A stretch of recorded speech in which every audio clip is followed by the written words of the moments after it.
Bonjour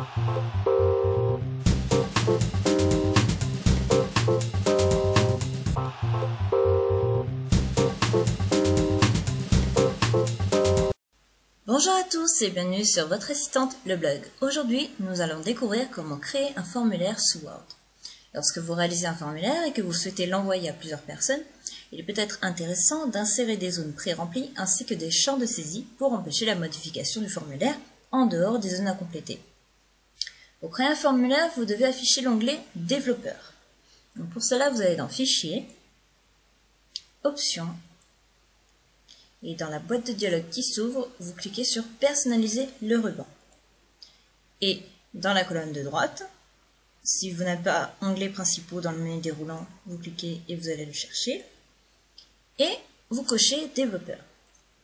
Et vous faites OK. Et là, vous avez l'onglet « Développeur ». Donc, une fois votre formulaire créé, vous pourrez bien sûr décocher « Développeur » en retournant sur la même boîte de dialogue si vous ne l'utilisez pas souvent. Donc, dans cet onglet, dans le groupe des contrôles, on peut constater qu'il y a plusieurs boutons. Donc, les premiers, ici, sont compatibles avec Word 2007 et Word 2010 et sont donc incompatibles avec les versions précédentes. Grâce à eux, vous ne serez pas obligé de verrouiller le document pour qu'il ne soit pas modifiable. Donc, lorsque vous cliquez sur le dernier bouton, vous avez d'autres boutons. Vous avez les formulaires hérités et les contrôles ActiveX. Donc les premiers sont les anciens boutons et sont donc compatibles avec les versions antérieures, mais dans ce cas, il faudra verrouiller le document. Et les seconds font appel aux macros. Donc, une partie des lecteurs utilisant encore des versions antérieures, j'utiliserai dans ce tutoriel les boutons de formulaire hérité, plus un nouveau bouton. Donc, si vous utilisez une version plus récente, il peut être intéressant d'utiliser les nouveaux boutons puisque vous pourrez par exemple insérer des dates, ici, c'est ce que nous allons voir, ou insérer un emplacement sur une photo, ici. Donc, pour ce tutoriel, j'ai créé un bulletin d'inscription que vous voyez à l'écran et que vous pourrez retrouver dans l'espace membre. Donc, dans l'onglet Développeur, je vais commencer par insérer des cases à cocher pour la civilité. Donc déjà, je vais me placer à côté de monsieur, je vais faire un petit espace et revenir. Et je vais insérer une case à cocher. Donc pour ça, dans Contrôle, je vais dans les formulaires hérités et je clique sur case à cocher. Et alors, soit je fais un double clic, soit je clique sur Propriétés. Et là, je peux paramétrer ma case.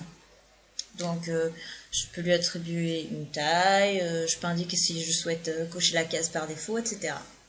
Donc là, je vais rien mettre, je vais laisser. Et je vais faire pareil pour Madame et Mademoiselle. Donc, une petite case à cocher ici, et une autre ici. Voilà.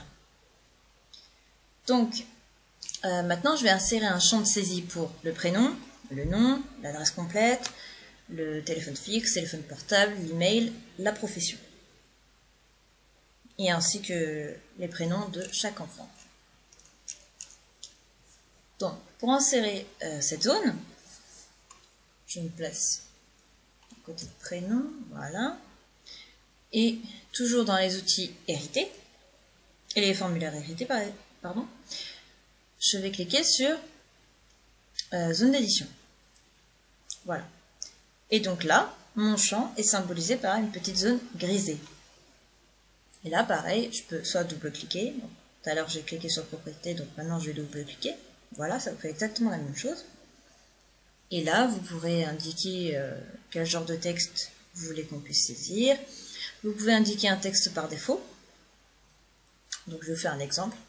Si je voulais une date, je pourrais faire ça. Voilà, ok. Et voilà.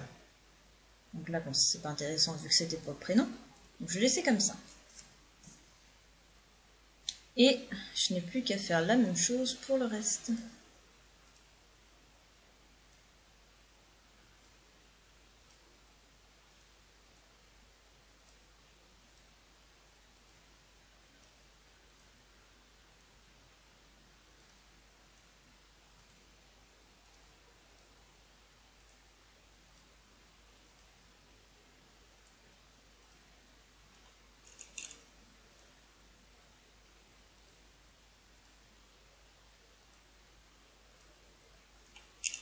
Voilà. Donc là, j'ai tous mes champs. Peut-être rajouter un petit espace ici. Voilà. Donc là, ça me convient. Ensuite, pour la date de naissance de chaque enfant, je vais utiliser un des nouveaux boutons, car le calendrier n'était pas disponible auparavant. Donc je me place devant la date de naissance. Je vais le faire aussi pour les autres et pour la date ici. Et je vais cliquer ici. Contrôle du contenu de sélecteur de date. Et voilà. J'ai rien d'autre à faire. Donc, quand vous cliquez sur la flèche, vous aurez un petit calendrier. Vous pouvez même mettre la date d'aujourd'hui. Voilà. Alors, par contre, si vous possédez une version moins récente, vous pouvez insérer une zone d'édition. Mais dans ce cas, la personne qui remplit le formulaire pourra autant écrire 02-05-2013 que 02-05-13. Ce sera pas formaté. Donc là, ça me convient. Je fais la même chose ici.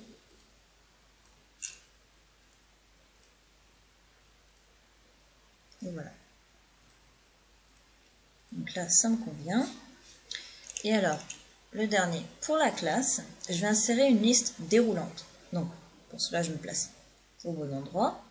Et je vais cliquer sur Outils hérités et Zone de liste déroulante. J'ai une petite case grisée, je double-clique dessus. Et là, je vais pouvoir paramétrer ma zone de liste. Donc, ici, dans éléments de liste, vous insérez chaque élément que vous voulez dans votre liste déroulante. Donc, moi, je vais les saisir. Donc, maternelle, ajouter. Et après, CP, CE1, CE2, CM1, CM2, et 6e, 5e, 4e, 3e, seconde, première, terminale. Voilà. Alors, bien sûr, vous pouvez supprimer un élément, hein, si vous l'avez mal orthographié ou vous ne vouliez pas l'ajouter, par exemple terminal. Vous voyez, je peux me placer dessus. Je supprime, voilà. Et là, je peux le modifier directement, ou alors je mets rien du tout. Et là, je le rajoute. Voilà. Alors, comme le choix par défaut sera le premier de la liste, donc là, dans mon cas, ce sera maternelle qui apparaîtra. Donc là, on peut déjà cliquer sur OK. Voilà. Donc c'est ça le choix par défaut qu'il y aura. Donc si la personne regarde que les champs vides, bon, elle va croire qu'elle l'a déjà rempli, et bon, nous on ne sera pas très sûr, est-ce que vraiment son enfant est en maternelle, ou est-ce qu'elle a juste oublié de le remplir. Donc, il peut être intéressant de rajouter un champ, par exemple, sélectionner une classe, ajouter. Et alors là, il arrive à la fin, donc ça ne sert strictement à rien, je vais juste le déplacer en le remontant.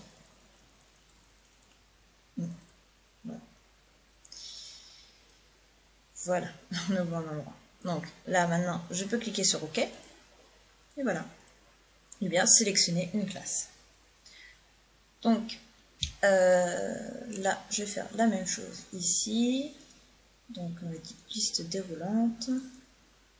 On va plutôt la copier-coller. Parce qu'il va falloir saisir chaque... Alors bien sûr, vous pouvez supprimer un champ en appuyant sur la touche supprime. Voilà. Je vérifie que tout est bon. Voilà, j'ai bien ma liste, donc le copier-coller a bien marché. Donc maintenant que le formulaire est terminé, bon, j'ai rien oublié. Donc il ne reste plus qu'à le verrouiller. Donc pour ça, vous cliquez sur restreindre la modification. Donc comme je ne souhaite pas que le formulaire soit modifié, je ne vais pas m'occuper des restrictions de mise en forme, mais plutôt des restrictions de modification. Donc là, je vais cocher « Autoriser uniquement ce type de modification dans le document ». Et là, je choisis le type de modification que j'accepte. Donc là, je vais mettre « Remplissage de formulaire ». Parce que si je laisse sur « Aucune modification », lecture seule, la personne qui remplira le formulaire sera obligée de l'imprimer, pour le remplir, bien sûr, étant donné qu'elle ne pourra que le lire. Donc, notre travail n'aura servi à rien. Donc je vais plutôt choisir remplissage de formulaire.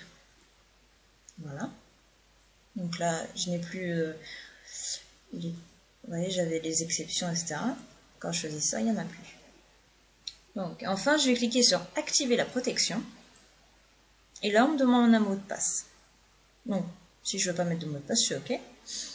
Mais ce mot de passe sera demandé si la personne souhaite retirer la protection et modifier votre document.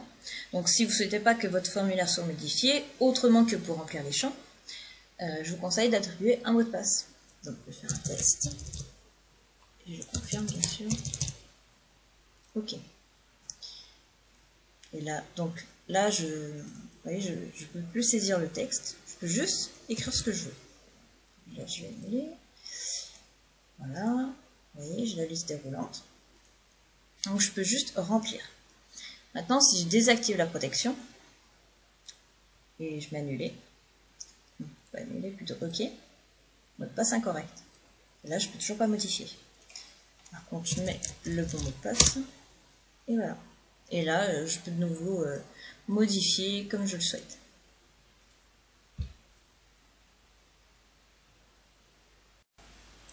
N'hésitez pas à poser vos questions en commentaire, j'y répondrai dès que possible. Et si vous n'êtes pas encore abonné à la newsletter, il suffit d'inscrire votre prénom et votre email ici et de cliquer sur « Je m'abonne ». Vous recevrez le mini-guide officiel Adobe par email en PDF ainsi que les futurs articles du blog. À bientôt sur votre assistante, le blog.